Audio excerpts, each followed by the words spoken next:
Hello, Thomas ആണോ? അതെ, ഞാൻ CI. Good morning sir. Good morning. ഒരു അടിപിടി കേസില് ഉപ്പ് കണ്ടെത്തുന്ന 4-5 ചട്ടമ്പിമാരകത്ത് വന്നിട്ടുണ്ടോ? ആ ഉണ്ട് സർ, അവരെ ഞാൻ അറസ്റ്റ് ചെയ്തിട്ടുണ്ട്. പറഞ്ഞ സമയത്ത് തന്നെ അവന്മാരകത്ത് വന്നിട്ടുണ്ട്. ആ, അത് നമ്മുടെ പാർട്ടി വിട്ടാര് സാർ. അത് ജാമ്യത്തിനുള്ള ഏർപ്പാട് ചെയ്തുകൊണ്ടിരിക്കുക. ഡിപ്പാർട്ട്മെന്റിന് നിറയെ സഹായമുള്ള ആൾക്കാരാ. അല്പം മര്യാദ കൊടുത്ത് വിടണം. അതെന്റെ അഭിമാനത്തിന്റെ പ്രശ്നമാ. ശരി സാർ. ഇരിക്കു പോരെ ചേട്ടാ. എടോ PC 432. സർ, ഉപ്പ് കണ്ടത്തെ ചേട്ടന്മാർക്ക് ഒരേ ചായ. ഉപ്പ് കണ്ടത്തെ ചേട്ടന്മാർക്ക് മാത്രം. ശരി.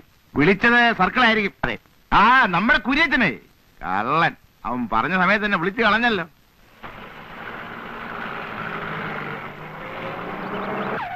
ഞാൻ പറഞ്ഞില്ലേ അവരിപ്പോഴിങ്ങി വരുമെന്ന്. കാപ്പിയൊക്കെ എടുത്തു വെച്ചിരിക്കുന്നു, വന്ന് കഴിച്ചേ. കാപ്പിയൊക്കെ പിന്നെ. അവര് ജാമ്യത്തിൽ ഇറങ്ങിയോ? അവര് പുറകെ വരുന്നുണ്ട്. അവരിവിടെ എത്തുന്നതിന് മുമ്പ് ചെറിയൊരു വേലൊപ്പിക്കാനുണ്ടളിയാ.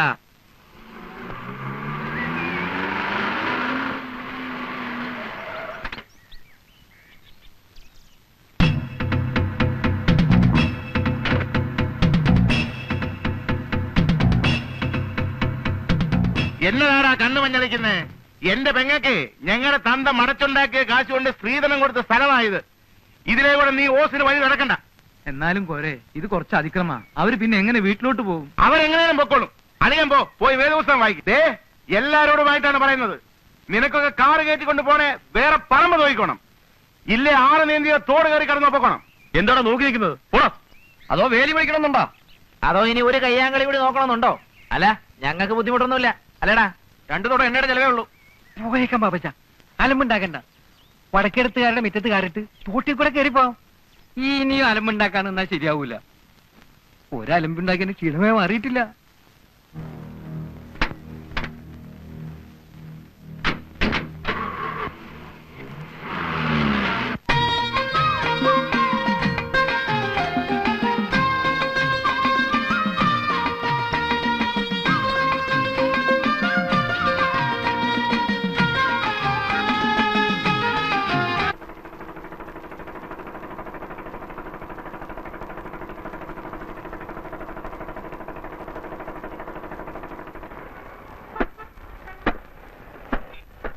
കുഞ്ഞച്ചൻ ചേട്ടൻ, കോട്ടയം കുഞ്ഞച്ചൻ ചേട്ടൻ വന്നേ. കുഞ്ഞച്ചൻ ചേട്ടൻ വന്നേ. കോട്ടയത്തിന്റെ കണ്ണിലുണ്ണി കുഞ്ഞച്ചൻ ചേട്ടൻ വന്നേ. ജീവപര്യന്റെ ശിക്ഷ കഴിഞ്ഞ് കുഞ്ഞച്ചൻ ചേട്ടൻ വന്നേ. കോട്ടയം ചന്തയുടെ രോമാഞ്ചം കുഞ്ഞച്ചൻ ചേട്ടൻ വന്നേ.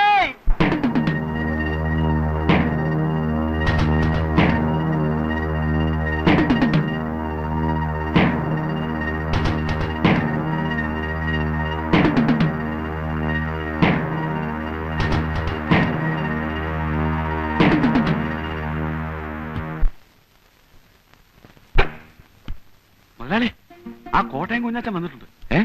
കോട്ടയം കുഞ്ഞാച്ചൻ? അതെ. അവന്റെ ശിക്ഷ കഴിഞ്ഞു കാണുമല്ലോ. പരോളൊന്നുമല്ലോ. ആണോ? പിള്ളേരൊക്കെ ഇതിനെ വിളിച്ചു പറഞ്ഞോണ്ട് പോകുന്ന കേട്ടു. ശിക്ഷ കഴിഞ്ഞെന്നാ കേട്ടത്. അതിപ്പോ ജീവപര്യന്തം പറഞ്ഞാൽ പഴയതുപോലെ ഉണ്ടോ മുതലാളി?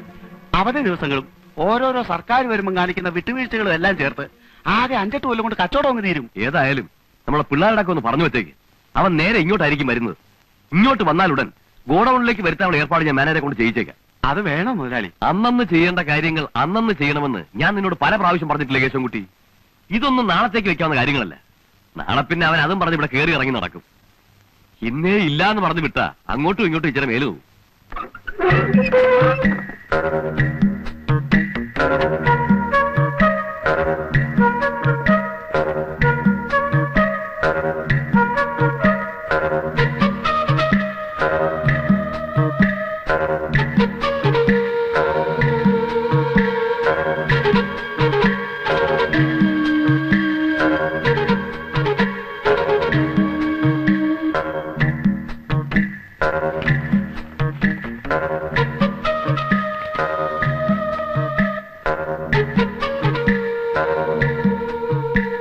ഇതിൽ കൂടുതൽ തരാനുള്ള പാങ്ങില്ല കുഞ്ഞച്ച. മുതലാളി, നീ വിചാരിക്കുന്ന പോലെ അല്ല. ചന്ത കെട്ടുപോയി കുഞ്ഞച്ച. കച്ചവടം മുഴുവൻ കൊച്ചിക്ക് തള്ളിപ്പോയില്ലേ? ആലപ്പുഴയിൽ പോകുന്ന കാര്യമാണെങ്കിൽ നാഷണൽ ഹൈവേ ഒക്കെ ഡെവലപ്പ് ചെയ്തതിനു ശേഷം അവര് നേരിട്ട് കൊച്ചിയും തിരുവനന്തപുരമായിട്ടുള്ള ഇടപാടാ. ഇവിടെ ഇരിക്കുന്ന അരിച്ചാക്ക് കണ്ടൊന്നും നീ വിചാരിക്കണ്ട. മാർജിനൊക്കെ വളരെ കുറവാ. എടോ, കഴിഞ്ഞ കൊല്ലം ക്രിസ്മസിന് ഞാൻ പരോളി വന്നപ്പോ താൻ എന്നാ പറഞ്ഞേ? അന്നും ചന്ത കൊച്ചിക്ക് പോയിട്ടുണ്ടല്ലോ. അന്ന് നാഷണൽ ഹൈവേ ഉണ്ടല്ലോ. അന്ന് താൻ എന്നാ പറഞ്ഞേ? നിന്നെ ഇറങ്ങി ഇങ്ങോട്ട് കെട്ടിയടറ, നിനക്ക് വർക്ക്ഷോപ്പല്ല വണ്ടി കമ്പനി തുടങ്ങാനുള്ള കാശ് തരാവുന്നു. തനിക്ക് വേണ്ടിയല്ലോ ഞാൻ അവനെ കുത്തി മലച്ചത്. പൊന്നെ, കൊല്ലാനൊന്നും പറഞ്ഞില്ലല്ലോ, ഒരെണ്ണം കൊടുക്കാനല്ലേ പറഞ്ഞുള്ളൂ. അത് ശരി. അടിപിടിയാവുമ്പോ അടി ചിലപ്പോ കുത്തിലെത്തിയെന്ന് വരും, കുത്തുകൊണ്ടവൻ ചിലപ്പോ ചത്തെന്നും വരും. നിന്റെ കേസിന് ഞാൻ രൂപ 1 2 കൊല്ലല്ലോ ചെലവാക്കിയത്. അതൊന്നും കുഞ്ഞച്ച മറന്നിട്ടില്ലല്ലോ. ഓ, ഇയാളങ്ങ് ഒലത്തി ചെലവാക്കി എന്നെ അങ്ങ് രക്ഷപ്പെടുത്തി. കൊല്ലാന്റെ സ്ഥാനത്ത് കിടന്നിട്ടാണോ ഞാൻ വരുന്നേ? കുഞ്ഞച്ചൻ എന്ത് പറഞ്ഞാലും ശരി, വേണമെങ്കിൽ എടുത്തോണ്ട് പോ, എനിക്ക് ജോലി തിരക്കുണ്ട്. കുഞ്ഞച്ചൻ ചേട്ടോ, ചന്ത ദിവസം ഏട്ടാ, നല്ല കച്ചവടമുണ്ട്. കിഴക്കുന്നുള്ള ചില കച്ചവടക്കാർ പുറത്ത് കാത്തു നിൽക്കുന്നു. അലമ്പില്ലാതെ പോ. നീക്ക് ഏതാടാ? ചേട്ടൻ ഞങ്ങളെ അറിയില്ല. ചേട്ടൻ പോകുന്ന സമയത്ത് ഞങ്ങൾ പിള്ളേരാ. പോയേക്ക്, അതാ നല്ലത്. അന്വേഷിച്ചാ മറ്റെന്തെങ്കിലും പണി കിട്ടും.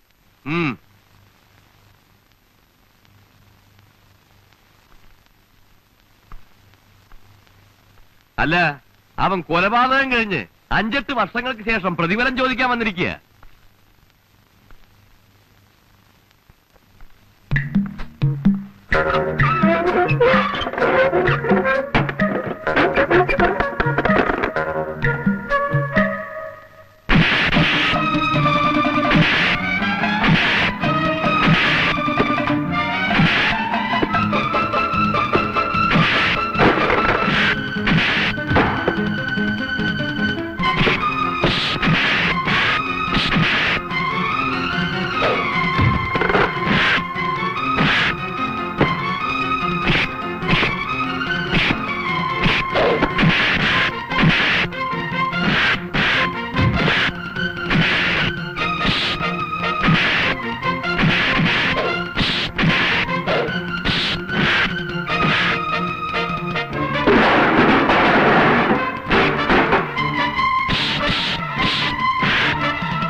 ഞാൻ ഇന്നും കൃത്യമായിട്ട് ഓർക്കുന്നു, 30-32 വർഷങ്ങൾക്ക് മുൻപ് ആലപ്പുഴ എവിടെയോ ഒരു പെരുന്നാൾ പ്രസംഗം കഴിഞ്ഞ് ഞാൻ ബോട്ടിറങ്ങി വരുമ്പോൾ കോട്ടയം ചന്തക്കടവിലെ എച്ചിൽക്കൂനിൽ നിന്ന് ഒരു കൊച്ചു കുഞ്ഞിന്റെ കരച്ചിൽ കേട്ടു.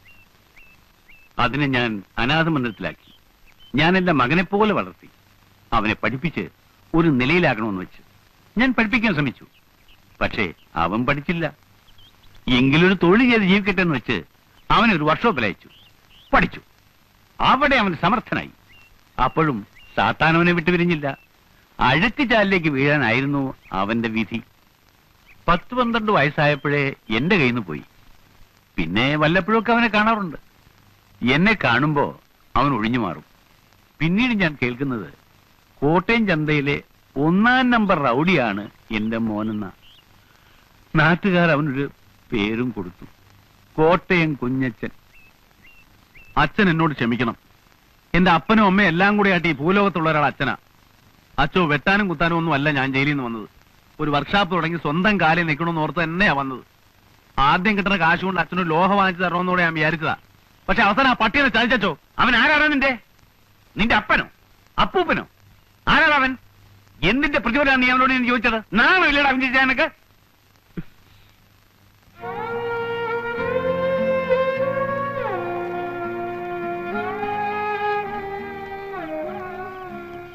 കുറച്ച് പണം ഞാൻ തരാം. നിനക്ക് ഇഷ്ടമുള്ള ഒരു തൊഴിൽ ചെയ്ത് ജീവിക്കുക. ഇവിടെ എങ്ങും വേണ്ട, ഏതെങ്കിലും ഒരു ഗ്രാമത്തിൽ. എനിക്ക് ഈ കോട്ടയം വിട്ട് എങ്ങും പോകാൻ വയ്യച്ചോ. വേറൊരു സ്ഥലം എനിക്ക് അറിഞ്ഞുകൂടാ. എനിക്കറിയാവുന്ന ഒരു സ്ഥലമുണ്ട്, ഗ്രാമമാണ്. അവിടെ നിനക്ക് വർക്ക്ഷോപ്പ് ഇടുകയോ ഡ്രൈവിംഗ് സ്കൂൾ നടത്തുകയോ ഒക്കെ ചെയ്യാം. ഓടാങ്കര.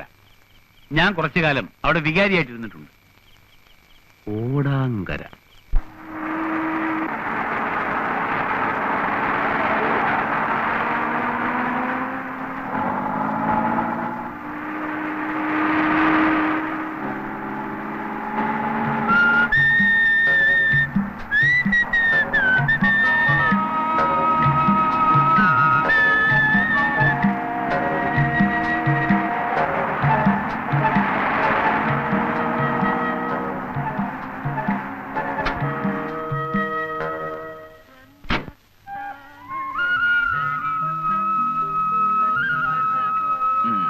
കൊള്ളാം.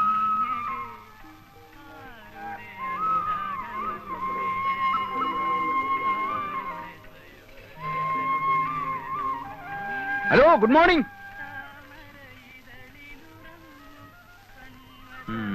സ്ഥലത്തെ പ്രമാണിമാരായിരിക്കും.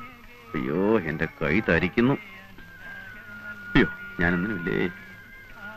എടാ ബോസ്കോ, ആ കെട്ടഴിച്ച് സാധനങ്ങളെല്ലാം ഇറക്കി വെക്കടാവേ. ശരി പ്രിൻസിപ്പളെ.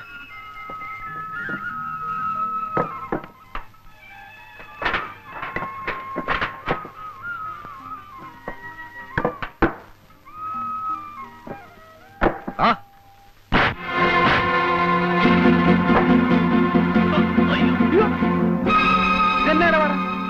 എന്തുവാ പ്രശ്നം? എന്തുവാ കാര്യം? എന്തുവാ കാര്യം? ഇയാളാണോ ഈ പ്രോ കോട്ടയം കുഞ്ഞച്ചൻ? അയ്യോ, പ്രോ എന്ന് പറഞ്ഞ പ്രൊഫസർ അല്ല, പ്രൊപ്രൈറ്റർ, ഉടമസ്ഥൻ എന്ന് പറയും. ഇംഗ്ലീഷ് തീരെ പിടിയില്ലല്ലേ? എന്താ പേര്? ഇരട്ടക്കണ്ണൻ കുട്ടപ്പൻ. ഇരട്ടക്കണ്ണൻ. 1 2 ശരിയാണല്ലോ, 2 കണ്ണുണ്ട്. ഇരട്ടക്കണ്ണൻ തന്നെ. അല്ല, എന്താ നിങ്ങളുടെ പ്രശ്നം? ഞങ്ങൾ ഇവിടുത്തെ ലോഡിംഗ് അൺലോഡിംഗ് വർക്കേഴ്സ് ആണ്. അയ്യോടാ, ലോഡിംഗ് അൺലോഡിംഗിനാണോ വിറ്റാത്തിയും കളരിയൊക്കെ ആയിട്ട് ഇറങ്ങിയിരിക്കുന്നത്? അത് ഞങ്ങളുടെ സൗകര്യം. ഓ, ആയിക്കോ. അപ്പൊ എന്താ നിങ്ങളുടെ പ്രശ്നം? ഇവിടെ ചരക്കിറക്കാൻ ഒക്കുകയില്ല. ചരക്കിറക്കാൻ ഒക്കെയെന്ന് പറഞ്ഞാ? ഒക്കുകയില്ല എന്ന് പറഞ്ഞാൽ നിങ്ങൾ പുറത്തുനിന്ന് കൊണ്ടുപോയവരെ കൊണ്ട് ഇറക്കാൻ ഒക്കുകയില്ല. ഞങ്ങൾ ഇറക്കും. അല്ലാതെ ഞാൻ അവർക്ക് കേറ്ററക്ക് കൂലി കൊടുത്തിട്ടാ വന്നിരിക്കുന്നേ. എന്റെ ഒരുപാട് പൈസ ഒന്നുമില്ല. എങ്കിലും ഇറക്കാൻ ഒക്കുകയില്ല. എന്ന് പറഞ്ഞാൽ ചിക്കിലില്ലാത്തനെ ഭയങ്കര ടൈറ്റാ. ഒരു സ്ഥാപനം തുടങ്ങാൻ പോകല്ലേ? ശരി, ഇറക്കിക്കോ. എന്ത് വേണം? 4500 രൂപയാവും. അയ്യോ, 4500 രൂപയോ? പൂജ്യമൊന്നും കൂടി പോയിട്ടില്ലല്ലോ. 450 അല്ലല്ലോ? അല്ല, 4500 ഒരു പൈസ പറഞ്ഞാൽ ഇതിവിടെ ഞങ്ങൾ ഇറക്കില്ല, വേറെ ആരും ഇവിടെ ഇറക്കാനും പോകുന്നില്ല. ന്യായമായിട്ടുള്ള കൂലി പറ. ഇത്രയും സാധനങ്ങൾ ഇവിടെ ഇറക്കാനുണ്ട്. ഒരു അരമണിക്കൂർ നേരത്തെ പണിയേ ഉള്ളൂ. എന്റെ കയ്യിൽ ആകെ 1000 രൂപയേ ഉള്ളൂ. എനിക്ക് വേറെ ഒരുപാട് ആവശ്യങ്ങളുണ്ട്. ഇതിൽ നിന്ന് ഒരു 500 രൂപ ഞാൻ നിങ്ങൾക്ക് തരും. ഞാൻ കൂടെ സഹായിക്കാം. നമുക്ക് എല്ലാവർക്കും കൂടെ ഒരു അരമണിക്കൂറിന്റെ കാര്യങ്ങൾ തീർക്കാൻ വാണ്ടേ? കടപേടിച്ച് പന്തളത്തി എന്നപ്പോ പന്തവും കുത്തിപ്പട പന്തളത്തോട്ടെന്ന് പറഞ്ഞ പോലെ ആയല്ലോ. ഏതായാലും പോലീസ് സ്റ്റേഷനിൽ ചെന്ന് ഒപ്പിടാൻ പോണതല്ലേ, അപ്പൊ പിന്നെ അതതിന്റെ ഒരു ശീലങ്ങ് ആയിക്കോട്ടെ. എന്റെ കർത്താവെ, എന്നെ നീ നല്ലവനാക്കാൻ സമ്മതിക്കുകയല്ലേ? നിന്റെ തിരുമിഷ്ട അതാണെങ്കിൽ അതങ്ങ് നിറവേറട്ടെ.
ബോസ്കോ,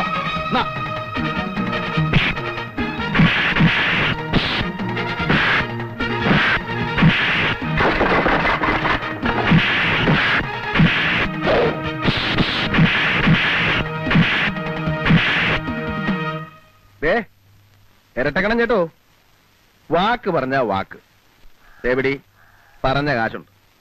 കോട്ടയം കുഞ്ഞിന്റെ തന്ത ഒന്നേ ഉള്ളൂ. പിന്നെ പറഞ്ഞതിൽ കൂടുതലായിട്ട് വേറെ ചില കാര്യങ്ങളൊക്കെ ഉണ്ടായല്ലോ. അതിന് എണ്ണയും കുഴമ്പൊക്കെ വാങ്ങിക്കേണ്ട ആവശ്യം വരും. അതിന് 100 രൂപ, മൊത്തം 600 രൂപ ഉണ്ട്. പിടി, പിടി, 100 രൂപ എക്സ്ട്രാ ഉണ്ട്. പിടിക്കുന്നേ. ഇനി റൗഡി ചേട്ടന്മാരെല്ലാം കൂടെ ഉത്സാഹിച്ച് എന്റെ സാധനങ്ങളൊക്കെ ഒന്ന് ഇറക്കി വെച്ചാട്ടെ. എടാ വാടാ, കുഞ്ഞച്ചന്റെ സാധനങ്ങളൊക്കെ നമുക്ക് തന്നെ ഇറക്കി വെക്കാം. അപ്പൊ കൊള്ളണത് കൊണ്ടപ്പ സംഗതി ക്ലിയറായി. പേരെന്തുവാ? കുഞ്ഞച്ചൻ, കോട്ടയം കുഞ്ഞച്ചൻ. തലയ്ക്ക്.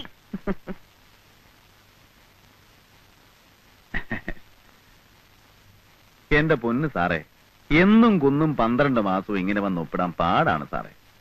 നല്ല നടപ്പെന്ന് പറയുമ്പോ ഞാനിപ്പോ വളരെ നല്ല നടപ്പ് തന്നെയായിപ്പോ. അങ്ങനെ ചീത്തയായിട്ട് നടക്കണമായിരുന്നേ കോട്ടയം ചന്ത തന്നെ കിടന്നാ പോരാഞ്ഞോ? ടൈപ്പ് റൈറ്റിംഗ് ആണ്, ഡ്രൈവിംഗ് സ്കൂളാണ്, തട്ടിപ്പാണെന്നൊക്കെ പറഞ്ഞ് ഈ പട്ടിക്കാട്ടി വന്ന് കിടക്കേണ്ട വല്ല കാര്യമുണ്ടോ? പോ. അല്ല, ഞാൻ പറഞ്ഞു വരുന്നത് എന്താന്ന് വെച്ചാല് ഇപ്പൊ ഒരാഴ്ച ഞാൻ വന്ന് ഡെയിലി ഒപ്പിട്ടോളാം. പിന്നെ അങ്ങോട്ട് ആഴ്ചയിൽ 1 കിലോമീറ്റർ പോരെ? അല്ല സാറേ, ഞാനിപ്പോ പഴയതുപോലെ ഒന്നും അല്ല. വാചകം അടിക്കാതെ കുഞ്ഞച്ചാ, എനിക്ക് നിന്നെ അറിഞ്ഞൂടെ? അല്ല, സാറ് തന്നെ എന്നെ വിളിച്ച് പറയും, കുഞ്ഞച്ച നീ സൗകര്യം പോലെ വന്ന് ഒപ്പിട്ടാ മതിയെന്ന്. അല്ല, എന്നിട്ടേ ഞാൻ ചെയ്യത്തുള്ളൂ. പോ. അപ്പൊ ഞാനങ്ങോട്ട്